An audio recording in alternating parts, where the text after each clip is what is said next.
The following podcast is part of a certified educational activity titled Expanding the Bispecific Option Across Hematologic Cancers, Guidance for the Community on Collaborative Care and Accessing Innovative Immunotherapy for Myeloma and Lymphoma. Access the entire activity and complete the post-test at peerview.com/NAW860. Downloadable slides and practice aids are also available. Hello, my name is Dr. Hans Lee from the Sarah Cannon Research Institute and Sarah Cannon Cancer Network. Today, we're going to explore the emergence of bispecific antibody-based therapy in hematologic malignancies. We'll start by looking at how this strategy is informing community and academic partnerships, as well as important safety and treatment delivery principles. From there, we'll review evidence and guidelines supporting the use of established and emerging bispecifics, but also share some patient case examples to illustrate how to choose and treat with bispecific T-cell antibodies. Let's begin by reviewing the goals of the program. We have several goals of the program today. The first is to enhance your knowledge of guidelines and evidence supporting the use of established and emerging bispecific T-cell antibodies in non-Hodgkin lymphoma and multiple myeloma. Secondly, we hope to equip you with the skills you need to integrate bispecific T-cell antibodies into the management of hematologic cancers while collaborating with colleagues on the management team. And finally, we hope to provide you with guidance on managing safety, dosing, and care delivery considerations with bispecific antibodies. So first, we're going to provide a very broad overview of the role of bispecific antibodies in today's practice, as well as the central role of community oncologists in delivering bispecific antibodies to our patients. So first, a little background on the mechanism of action. So as many people know, bispecific antibodies are basically two-armed antibodies, where one arm of the antibody binds to CD3 on the T cell receptor, and the other arm of the antibody binds to a tumor-associated antigen such as CD20 on B cells or BCMA or GPRC5D on plasma cells. And so these have been the main targets for both non-Hodgkin's lymphoma and multiple myeloma and bispecific antibodies approved to date. I think a key point regarding bispecific antibodies is that they're off the shelf. So they're not only highly effective, but they can be delivered right away to patients in need of these highly effective therapies. So unlike other T-cell redirecting therapies, such as autologous CAR T therapies, which do require collection of T cells, manufacturing infusion, which is a more complex process, bispecific antibodies, again, are off the shelf and can be delivered immediately to patients in need of these therapies. So to date, there have been three bispecific antibodies that have been approved for the treatment of relapsed refractory multiple myeloma, two that target BCMA, teclistamab and elranatamab, and one that targets GPRC5D, talquetamab. And all have been approved for the treatment of relapsed refractory multiple myeloma with at least 4 prior lines of therapy. I did want to mention that there is another BCMA bispecific antibody, linvoseltamab, and it actually has already been approved by the EMA earlier this year for patients with at least 3 prior lines of therapy with relapsed refractory multiple myeloma. In non-Hodgkin's lymphoma, there also have been several bispecific antibodies that target CD20 approved for the treatment of relapsed refractory non-Hodgkin's lymphoma. Mosunetuzumab is both approved by the FDA and EMA for follicular lymphoma with at least 3 prior lines of therapy. Epcoritamab is a CD20 targeting bispecific antibody that's approved for the treatment of diffuse large B-cell lymphoma and follicular lymphoma. Glofitamab is approved for the treatment of diffuse large B-cell lymphoma by both the FDA and the EMA. And odronextamab is another investigational CD20 targeting bispecific antibody, at least in the United States, although it is approved by the EMA for the treatment of relapsed refractory large B-cell lymphoma and follicular lymphoma. So why are bispecific T-cell antibodies important for the treatment of patients with hematologic malignancies? Specifically, when looking at lymphoma, there are particularly certain cases, for instance, in diffuse large B-cell lymphoma, where a patient may not be able to get access to a CAR T therapy if they live in a rural location due to other reasons, they might not be able to, again, undergo the process of T cell collection, manufacturing, and infusion. So this would be an important option for patients with relapsed refractory large B-cell lymphoma. In addition, while CAR T therapy does improve outcomes and in some cases cure patients with large B-cell lymphoma, there are still patients that relapse after CAR T therapy. So there's nice data to show that bispecific antibodies that target CD20 can be an option in this patient population. And in follicular lymphoma, we know that in certain patients, particularly those with POD24, this refers to patients with progression of disease within 24 months of initial therapy with follicular lymphoma, they have more aggressive biology and adverse prognosis. And so bispecific antibodies may address unmet need to treat patients with POD24 with a highly effective therapy in this particular context. And in multiple myeloma, we know that historically, this entity called triple class refractory multiple myeloma, again, myeloma that's refractory to IMiDs, protease inhibitors, CD38 monoclonal antibodies, have historically poor outcomes prior to the introduction of BCMA targeted therapies for the treatment of relapsed refractory multiple myeloma. We also know that high attrition rates exist for each subsequent line of therapy. So basically, each duration response tends to be shorter, again, with each prior line of therapy. So bispecific T-cell antibodies have really played an important role in fitting this unmet need or filling this unmet need in patients with triple class refractory, relapsed refractory multiple myeloma. So we have been doing an ongoing sort of series of workshops through the PeerView platform known as these ECHO workshops. And these basically provide some tools and educational information of how to effectively deliver bispecific antibodies, particularly in the community. And so as part of these workshops, there have been surveys that have been given for practitioners to complete, and one of these questions was, what are the topics of most interest for providers in regards to bispecific T-cell antibodies in hematologic malignancies? And you can see in the bottom that the most sort of important topic people felt that they wanted more information on was regarding dosing. So regarding the step-up dosing period, as well as transitions to actually the target dose. And other important topics include formulary and reimbursement issues, as well as safety profile. How do you manage particular safety issues in relation to the delivery of bispecific T-cell antibodies? And so we hope to cover a lot of these issues in today's program. So, when considering the administration of bispecific antibodies, I think one of the important aspects is that initially, when bispecific antibodies, particularly in multiple myeloma, were being administered, we were doing something called step-up dosing, which is initially giving very small doses of the bispecific antibody to mitigate the risk for cytokine release syndrome, and then subsequently transition to the outpatient setting with the target dose. So again, step-up dose initially has been always done in the inpatient setting, but there's been a large move and a lot of interest in how do we potentially incorporate all of step-up dosing even in the outpatient setting as well. And so I think this is definitely becoming a reality, and I think many community oncology practices will be able to administer bispecific antibodies in the outpatient setting, inclusive of step-up dosing.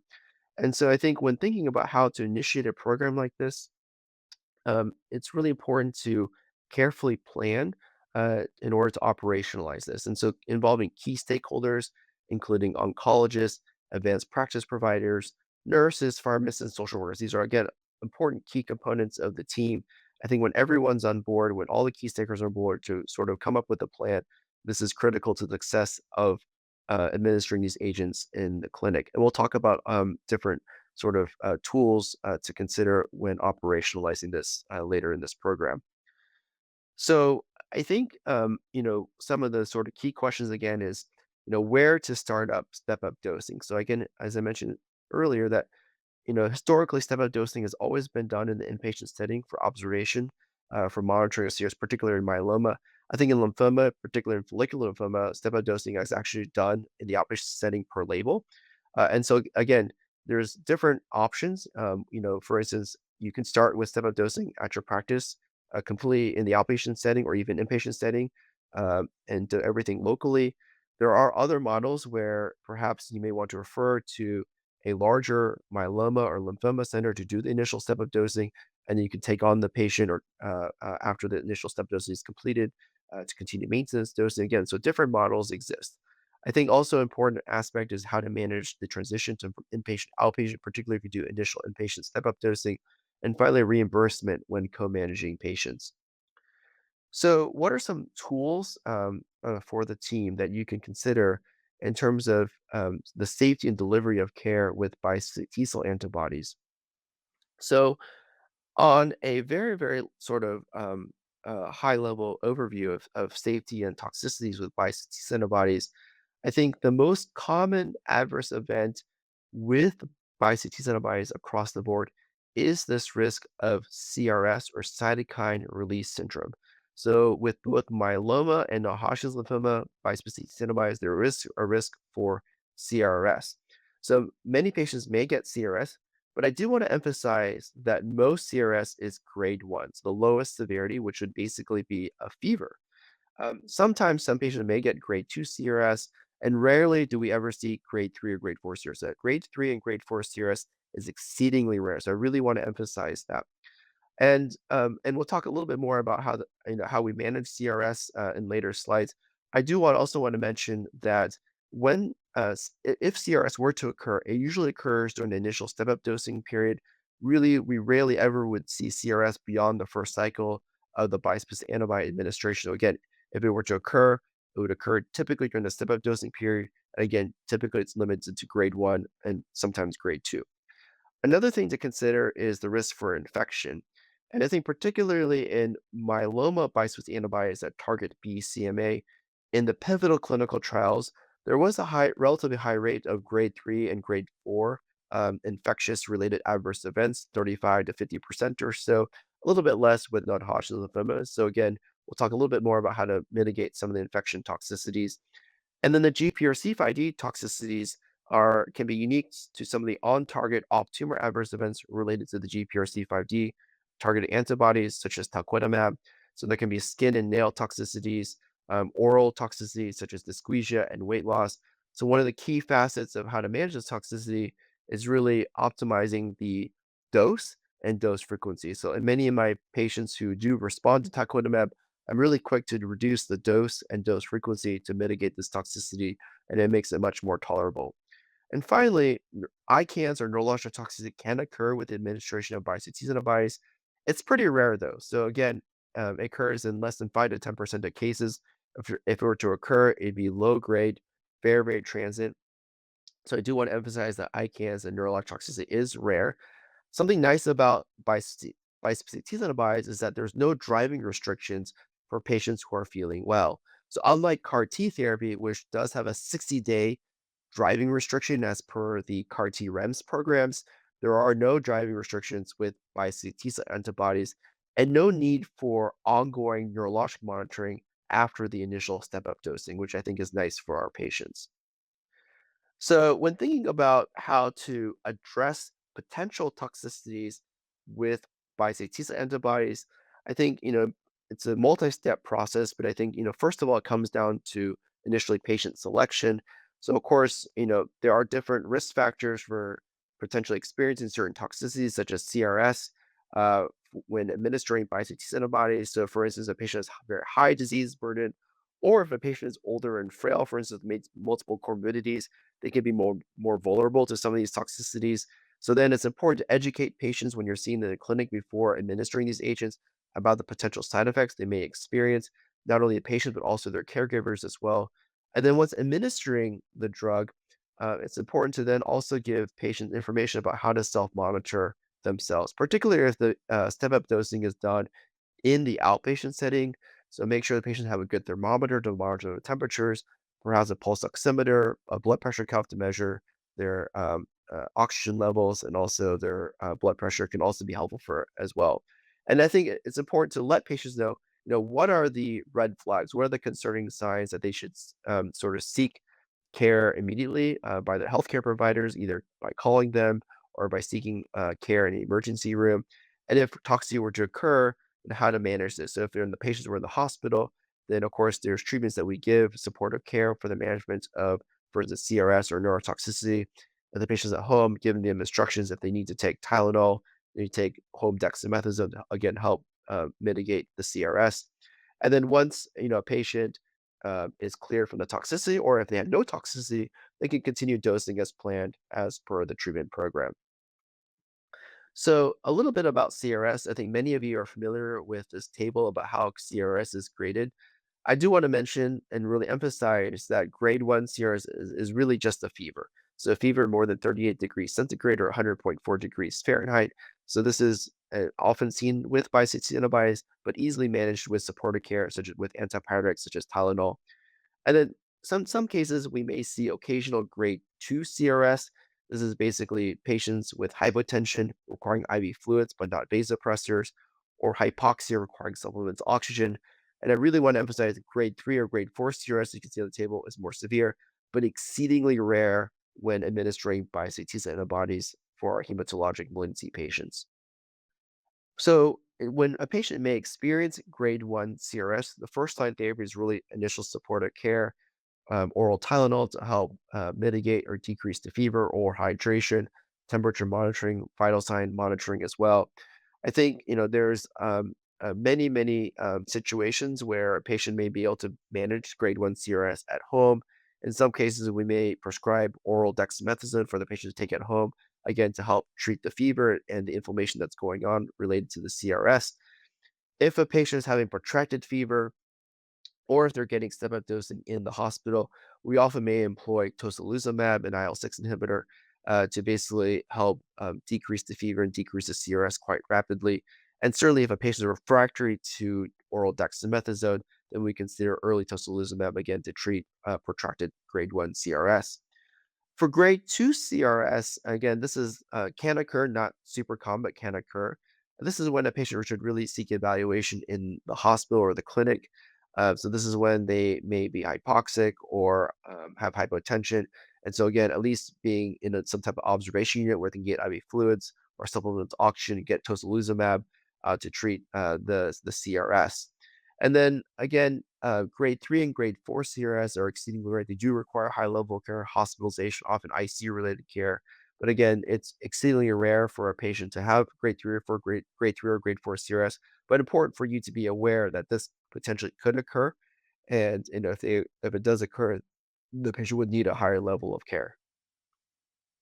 So I did want to highlight some data about, what are some potential mitigation strategies up front against CRS. And so this has been a really, really important research question when administering bispecific antibodies for our patients, because ultimately, if we can lower the rate of CRS and lower the rate of this of more severe CRS, then potentially we can then transition patients to the outpatient setting earlier, and in the best case scenario, do all of step up dosing in the outpatient setting. And so this was actually a very nice study presented by the University of Miami at the ASH 2024 meeting. And on the far three right bars, you can see the overall incidence of CRS in the pivotal phase 2 registrational studies of elranatamab, of teclistamab, of talquetamab, in the pivotal phase 2 study. So the incidence was fairly high, so at least over 50%, and in some cases over 70%. So in blue are the grade 1 CRS rates, and red are the grade 2 CRS rates, and rarely were there grade 3 CRS events. When this study actually initiated a prophylactic dose of tocilizumab, so basically administering a single dose of tocilizumab 1 hour prior to the initial step-up dose of the bispecific antibody, the overall incidence of CRS went way down. So the overall incidence was 14%, so quite low. Most of it was grade 1. There was 1 grade 2 case and no grade 3 or higher cases. And importantly, no additional tocilizumab or steroids were needed for the treatment of these few patients that did experience CRS. So I think this is one important strategy that many centers are using to, again, decrease the risk for CRS and potentially then do all of step-up dosing as an outpatient. And this has actually now been incorporated in the NCCN guidelines. So the most recent iteration of the myeloma NCCN guidelines does say to consider administering a single dose of tocilizumab prior to the first initial step-up dose of the bispecific antibody. It's also on the immune effector cell NCCN guidelines as well. So I think as time goes on, I think you'll see, hopefully, more payer coverage of prophylactic tocilizumab based on this data and also based on the NCCN guidelines. So, what if neurologic toxicity were to occur? So again, as I mentioned, this is not very common to bispecific T-cell antibodies, less than 10%, very transient, typically low grade. If it were to occur, the first line therapy is corticosteroids, dexamethasone. In more severe cases, we give some additional therapy such as anakinra or higher doses of corticosteroids. But again, it's exceedingly rare. It's important to be mindful of that these side effects can occur in rare situations and what to do. And typically, corticosteroids is the first line management for neurologic toxicities with bispecific T cell antibodies.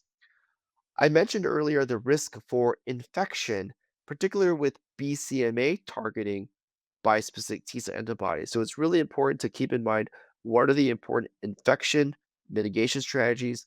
So, for instance, we know that vaccinations and vaccines don't really work very well in patients who are on bispecific T-cell antibodies. You don't really get a great vaccine response. And so, if possible, if you do have some lead time before actually starting these therapies, it's important to try to vaccinate patients before they start therapy. It's important to do some sort of baseline viral testing in patients as well. And so certainly at minimum, we would check hepatitis B serologies. And if a patient is hepatitis B positive, and a parent has a history of infection before in the past, then doing hepatitis B prophylaxis with a drug like entecavir would be important to do. We often do check baseline CME levels. Again, this would not necessarily preclude someone from starting the bispecific T-cell antibody if they are CME positive at a low level, but it's important to perhaps track at the levels get higher. For instance, arbitrarily, our local practice has been if we have a CME level over 1,000, that's when we perhaps start preemptive therapy. So again, CME testing is an option to consider prior to starting the bispecific T-cell antibody. And then prophylaxis is very important as well. So pretty much varicose zoster virus prophylaxis with valacyclovir, acyclovir would be mandatory. PJB prophylaxis would be mandatory, particularly in patients receiving BCMA targeted bispecific antibodies.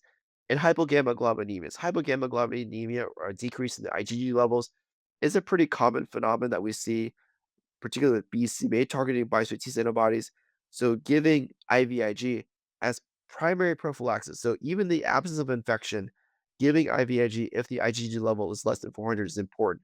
And I think these sort of infection uh, management, infection mitigation strategies have been really, really important, especially since the pivotal studies were initially reported. So I mentioned earlier that the grade 3 or higher infection rate was 35 to 50% with BCMA bispecific T-cell antibodies in the initial pivotal studies.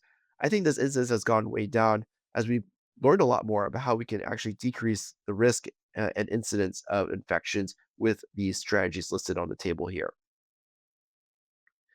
So let's look a little bit about some of the clinical evidence that would support the use of bispecific T-cell antibodies in both non-Hodgkin's lymphoma and multiple myeloma. And so this table really shows the current role of bispecific antibodies for non-Hodgkin's lymphoma currently today. So for large B-cell lymphoma, you might consider glofitamab plus GemOx in second line in patients with large B-cell lymphoma relapse disease less than 12 months after initiation of therapy or primary refractory disease if they're not a CAR-T candidate. Moreover, if a patient has had relapse disease beyond 12 months with no intention to proceed with autologous stem cell transplant, then glofitamab GenMox could be a good option. And then finally, in third line plus, epiritamab and glofitamab can be options for large B-cell lymphoma after progression on systemic therapy, including progression after CAR-T therapy. And for follicular lymphoma, CD20 bispecific epiritamab and mosunetuzumab are approved for three-line plus for follicular lymphoma. So this table actually shows the data from the pivotal studies that led to the approval of these various CD20 positive targeting bispecific antibodies for both non-Hodgkin's lymphoma in follicular lymphoma and diffuse large B-cell lymphoma. So you can see that these agents are highly effective across the board. You see, generally speaking, very high over response rate. They exceed 50%. And many of these patients do achieve a complete response to their therapies, and generally speaking, the median progression-free survival for large B-cell lymphoma ranges from 4 to 5 months. For follicular lymphoma, the median PFS ranges from 15 to 23 months, depending on the antibody being used. And so let's talk a little bit about the practicalities and some of the details of how these agents are administered. For mosunetuzumab, basically, this is approved for follicular lymphoma. So generally speaking, when doing stem dosing for follicular lymphoma, all the step dosing is done in the outpatient setting, which is quite nice for the patients. So the patients would receive initial small priming doses initially, 1 milligram on day one, 2 milligram on day number 8, and 60 milligrams on day number 15, which is the target dose. And then cycle two, 60 milligrams. And then there'd be a de escalation of the dose itself to 30 milligrams for cycles 3 through 8. And the nice thing about mosunetuzumab is that there's a fixed duration of therapy. So, if a patient has achieved a CR, then after 8 cycles, you would stop. Um, if a patient has a partial response or stable disease, then a patient would be treated for 17 cycles and then stop. Again, all the step dosing is done as an outpatient setting in this particular context. So this slide shows the details of how glofitamab is administered, particularly in context of the step-up dosing period. So again, glofitamab is approved for the treatment of diffuse large B-cell lymphoma. So initially, obinutuzumab was given on day number 1, and then the initial step-up dose of 2.5 milligrams is administered typically in the hospital with a 24-hour hospitalization for observation for potential CRS. And after that, it's given completely in the outpatient setting. And the target dose is 30 milligrams, which is then started on cycle number 2. And patients continue on therapy for 12 total cycles before discontinuing therapy. And the epcoritamab is approved for both diffuse large B-cell lymphoma and follicular lymphoma. And so again, there is step-up dosing involved with this particular agent, depending on if a patient is getting treatment for follicular lymphoma or large B-cell lymphoma. There could be some inpatient monitoring. So if a patient is receiving, again, treatment for diffuse large B-cell lymphoma, there is inpatient monitoring after the cycle 1, day 15, 48 milligram dose for CRS monitoring. For follicular lymphoma, all the step dosing is done as an outpatient. And patient, you can see here, has de-escalation of the frequency of therapy, initially weekly therapy, then biweekly therapy, then monthly therapy starting cycle 10 and beyond. And then I do want to mention a few words on odronextamab. And so, as I mentioned, this is an investigational in the United States. It's not yet approved. It's in the US, but it's approved by the EMA. And in the EMA approval, it's approved again for both large B-cell lymphoma and follicular lymphoma. There is initial step-up dosing involved, as you can see here on the table here. And then there is sort of this de-escalation of the frequency of dosing to every 2 weeks, then every 4 weeks of attending a CR or better at 9 months. Again, this is the overall sort of treatment, initial step-up dosing and treatment program for odronextamab. So I did want to give a sort of teaching point here with bispecific T antibodies in non-Hodgkin's lymphoma. So this is a patient, a 60-year-old woman with initial diagnosis of follicular lymphoma, grade 1 and grade 2, initially stage 4. She lives in a rural location and has some comorbid conditions such as diabetes. The patient received frontline bendamustine rituximab with initial complete response, but then progressed within 18 months. So had a POD of 24, less than 24, and then received second line obinutuzumab and lenalidomide with a PR for 9 months, and then received third line R-CHOP with suspicion of transformation, although a biopsy did confirm residual indolent follicular lymphoma. And so now you have this patient with 3 prior lines of therapy, has PET avid nodal disease, no transformation, ECOG4 status 1, lives in a rural location, and has good organ function overall. I think the big question is the patient a candidate for CAR T or bispecifics? How do you choose one over the other? And then if you do choose a bispecific antibody, how do you ensure the safe transition from inpatient, outpatient, through the initial and later dosing periods, as well as collaboration between community and academic colleagues? And so in this particular patient, CAR T may be challenging because the patient does live in a rural location. The patient has some comorbidities that might be considered perhaps more challenging with CAR T. The patient also has the POD 24, so had progression disease within 24 months of initial therapy. So biologically, probably more aggressive. relapse, more aggressive case, that it might be difficult to get a patient to CAR T therapy successfully, given the steps of T cell collection, manufacture, and infusion. So again, this may be a particular case where a bispecific may be ideal, where you can again deliver highly effective therapy to a patient in need of this who's relapsing after third line follicular lymphoma. So next, I want to talk a little bit about the present and future of BCMA bispecifics in multiple myeloma.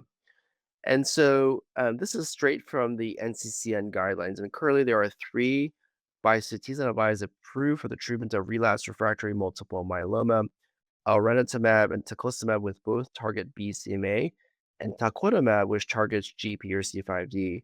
And the current indication is that this is approved for the treatment of relapsed refractory multiple myeloma in patients with at least 4 prior lines of therapy who've been exposed to a CD38 monoclonal antibody, a PERS inhibitor, and immunomodulatory drug. And so this table summarizes the data from the pivotal studies that led to the FDA approval of these bispecific antibodies for the treatment of relapsed refractory multiple myeloma. And I think what you can really appreciate here is that the overall response rates were quite high and actually unprecedented for an off-the-shelf product in relapsed refractory myeloma. So overall response rates range from 60 to 70%. And not only was the overall response rate very high, the majority of patients who did respond had a deep response. So the majority of patients had a very good partial response or a complete response. And not only were the response rate high, the depth of response high, but actually the durability response was also quite encouraging as well. So median PFS ranging from 8 to 17 months, depending on the bispecific antibody. So again, responses did seem to be durable when administering these agents in a really heavily pretreated relapsed refractory myeloma patient population. And so to talk a little bit about the details of how these agents are administered, so teclistamab is a BCMA bispecific antibody. It does incorporate step-up dosing to mitigate the risk for cytokine release syndrome.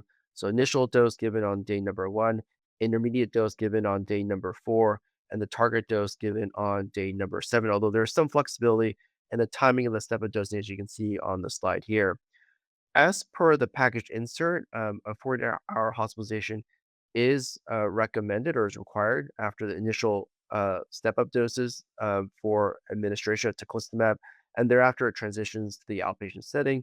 Although I did mention that there's a lot of interest in actually moving the step-up dosing to the outpatient setting with CRS mitigation strategies such as prophylactic tocilizumab. And patients then receive weekly teclistamab, and if you were to follow the label to the T, then if a patient does achieve a CR or better for at least 6 months, then the patient could go to every other week dosing. Although in practice, we're often quick to de-escalate the frequency of dosing depending on how the patient is responding. So elranatamab also does incorporate step-up dosing as well. You can see here on days 1, 4, and 8. I think one little nuance about elranatamab is that, as per the package insert, there is a little bit less hospitalization required compared to teclistamab. So only a 48-hour hospitalization required after the first step-up dose, only 24 hours after the second step-up dose, and everything done is done as an outpatient thereafter. And patients initially receive weekly elranatamab, and if a patient attains a partial response or better for at least 2 months at the 6-month mark, then the patient could then go to every other week dosing as per the label. Although oftentimes we do perhaps de-escalate the frequency of dosing depending on patients responding off-label in routine clinical practice. And then talquetamab, recall this is a GPRC5D targeting bispecific antibody, also does incorporate step-up dosing, and the number of step-ups depends on what the eventual target dose you will choose in the end. So you can either have zero point 0.4 mg per kg every week or zero point 0.8 mg per kg every other week as the target dose. There can either be 3 or 4 step-up doses, as you can see here on the chart or the figure that you can incorporate. And then per the package label, there is a 4-day hospitalization that's recommended after the initial step-up doses as per the package insert during the step-up dosing period. So I did want to talk about some of the emerging bispecific antibodies for the treatment of relapsed refractory multiple myeloma. Linvoseltamab, as I mentioned earlier, is currently under FDA review for potential approval later this year by the FDA for relapsed refractory multiple myeloma. And ABB380, or otherwise known as ententamig, also is being evaluated in both phase 2 and phase 3 clinical trials. The data also looks very, very good. So over response rates of 60 to 70%, majority of patients attaining a deep response, and the responses also seem to be durable as well. And so there's been some updated data actually presented at this year's ASCO meeting in 2025 with linvoseltamab, in particular in combination with other agents approved for the treatment of multiple myeloma, notably protease inhibitors, bortezomib, and carfilzomib. And I think what this data really nicely shows is that A, it's safe. So it's actually safe to combine linvoseltamab with bortezomib or carfilzomib. And not only is it safe, but you see very high efficacy. So over response rates of 90%, for instance, with carfilzomib, 85% with bortezomib. So again, easily combinable. I think this is the way of the future with these agents, that they were going to combine with other agents active in multiple myeloma. So a little bit more about linvoseltamab in terms of how it's administered. And so linvoseltamab actually has some nuanced differences actually compared to teclistamab and elranatamab and how the studies were conducted. For instance, there is initial step-up dosing. The step-up dosing is a little bit farther apart. So step-up dosing is done on days 1, 8, and 15. And then the other sort of important aspect of linvoseltamab is that the hospitalization requirement after the initial step-up dose is actually quite short. It's only 24 hours after step-up dose number 1, 24 hours after step-up dose number 2, and all outpatient thereafter. So again, overall, very limited hospitalization required for CRS monitoring.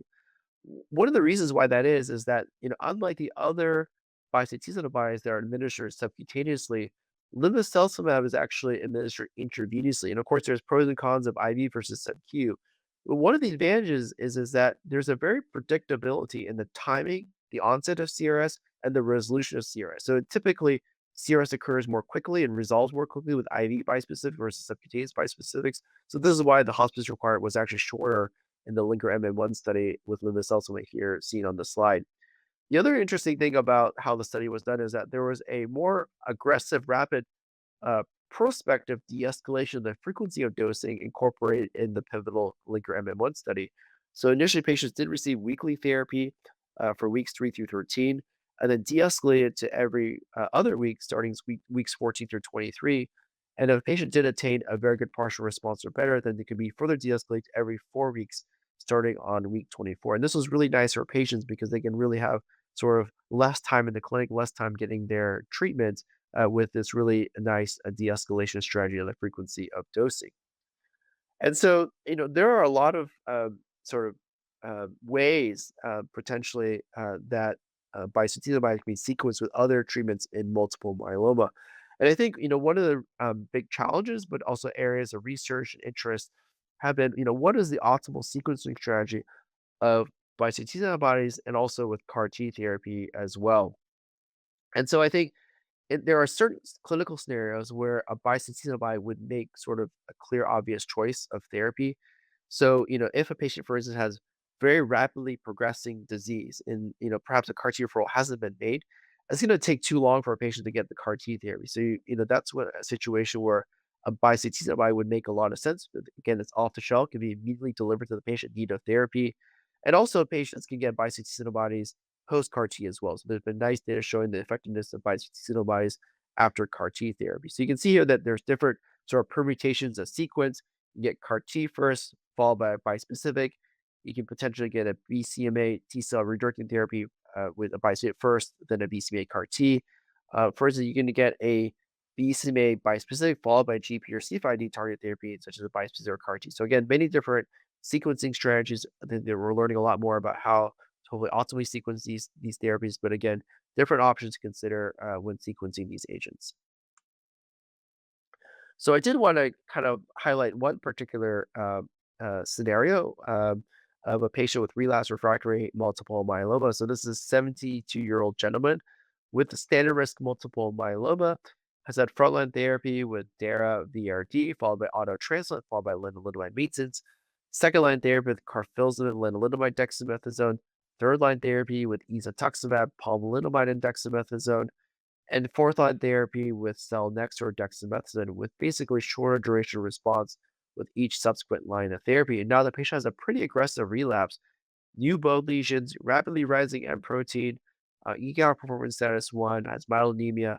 And so in summary, this patient has 4 prior lines of therapy, triple class, refractory. And I think, big sort of question is, what's going to be the next choice of therapy? A bispecific T cell antibody, CAR T? How do you sort of choose one versus another? So again, different considerations. And I think in this particular case, because the patient has rapidly progressing disease, needs an effective therapy quickly, I think this is probably a scenario where a bispecific T cell antibody makes a lot of sense. So, in this particular case, I think this patient would probably be a clear candidate for a bispecific T-cell antibody. This patient again has triple class refractory multiple myeloma, 4 prior lines of therapy, and has a pretty aggressive relapse, new lytic bone lesions, rapidly rising M protein, and so again, this would be an ideal candidate for a bispecific T-cell antibody. This patient probably doesn't have time to wait for CAR T collection, manufacturing, infusion. That would be involved with CAR T therapy. And so I think once a decision is made about, okay, you're going to choose a bispecific T antibody, I think next question is which one are you going to use? And I think here in this case, you can think about potential different nuances and variations of how some of these agents are administered and helping you choose, which of the bispecific antibodies would be best for this particular patient. And so, I did kind of want to again highlight some of the sort of nuances of some of this of the similarities and differences of the step-up dosing schedule of the different bispecific antibodies. So I mentioned earlier, teclistamab, elranatamab, tequinimab are all approved by the FDA. They all do require hospitalization after the initial step-up dosing. Teclistamab and tequinimab more so as per the package insert, elranatamab to a little bit lesser extent. But with linvoseltamab, at least per the anticipated label, there would only be a 24 hospitalization after the initial first 2 step-up doses, I think, which will be nice for the patients and also for ease of delivery. And so again, probably related to the intravenous formulation which does sort of portend a more predictable pattern and onset of CRS and resolution. And also there's this prospective de-escalation of the frequency of dosing with linvoseltamab that was evaluated in the Linker MN1 study, which is also very nice for the patients as well. Just want to, provide a few take-home points for bispecific antibodies in hematologic malignancies. So I think really in summary, bispecific antibodies have really emerged as a really critical, important off-the-shelf therapeutic options in myeloma and non-Hodgkin lymphoma. Really there's been in the history of these diseases, there's never been a more effective off-the-shelf option for patients in immediate need of therapy like the bispecific that we've seen. And I think one thing really nice about these class of agents is that they can be administered really in both academic and community settings. And so because they're off the shelf, they don't really require a complex infrastructure to administer these agents. I know many community practices are already administering bispecific successfully, and I really want to emphasize these agents are here to stay. So, because they have shown unprecedented efficacy, they're being studied in earlier line relapse refractory, for instance, myeloma and Hodgkin lymphoma, even in newly diagnosed patients. So I do expect these agents to be a cornerstone, a backbone in these diseases for many years to come. But I think, when you want to think about administering these agents in your clinic, it's really important to plan. So I can't emphasize the importance of planning, operationalize a plan to maximize the chance of success. I mentioned, involve your key stakeholders, the APPs, the physicians, social workers, nurses, pharmacists, and, really again, to kind of have a plan of how to educate patients, how to select patients optimally, and also to educate patients on what to do if they were to experience toxicities should CRS, for instance, occur during the step-up dosing period. And really, one size doesn't fit all. So find out what works for your practice. Sometimes, there may be a practice where it makes a lot of sense to do the step dosing at another center, such as a larger lymphoma or myeloma center, and then you can then receive the patient back, for the maintenance dosing after cycle 1. But I'd also encourage you to consider that, these agents can be given at many practices from the initial step, and so you don't actually have to refer out. And so again, and I think again with some of these tools to mitigate CRS, such as prophylactic tocilizumab, which I think will be used more often, I think many practices will be able to do all the bispecific as an outpatient, in your own practice. So, really want to thank everyone for their attention to this program, and hopefully you found this helpful as you consider the use of these agents in your own clinical practice. Thank you very much. Thank you for listening. Remember to download the slides and practice aids and complete the post-test for instant credit. This activity is certified by PVI, PeerView Institute for Medical Education. This program is supported by an independent educational grant from Regeneron Pharmaceuticals, Incorporated. To access all materials for this activity, visit peerview.com/NAW860.